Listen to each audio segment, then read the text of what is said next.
बार्शी तुळजापूर रोडवर टँकर पलटी, हजारो लिटर डिझेल पेट्रोल रस्त्यावर, मोठा अनर्थ टळला।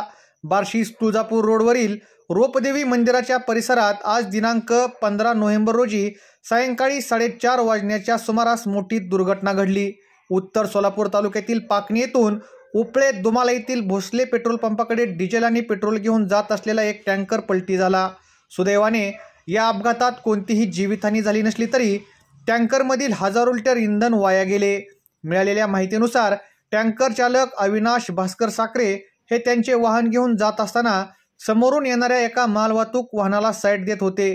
त्यावेळी रस्त्याच्या बाजूला टाकलेल्या साईड पट्टीवरील मुरुबामध्ये टँकरचे चाक रुतले आणि अनियंत्रित होऊन टँकर रस्त्याच्या कडेला पलटी झाला।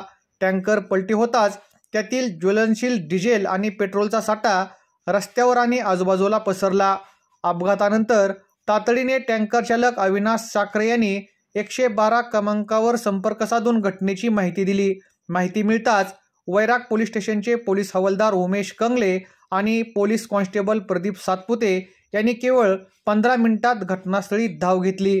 पेट्रोल आणि डिझेल अत्यंत ज्वलनशील असल्याने पुढील धोका टाळणे हे पोलिसांसमोर मोठे आव्हान होते। दोन्ही पोलिसांनी प्रसंगावधान राखून अपघात पाहण्यासाठी जमलेल्या जमावाला त्वरित सुरक्षित ठिकाणी जाण्याचे निर्देश दिले, ज्यामुळे कोणताही अनुचित प्रकार किंवा स्फोटाचा धोका टळला। पोलिसांच्या तातडीच्या कारवाईमुळे आणि सावधानतेमुळे मोठी दुर्घटना टळली। मात्र या अपघातात झालेल्या हजारो लिटर इंधनाचे नुकसान लक्षणीय आहे।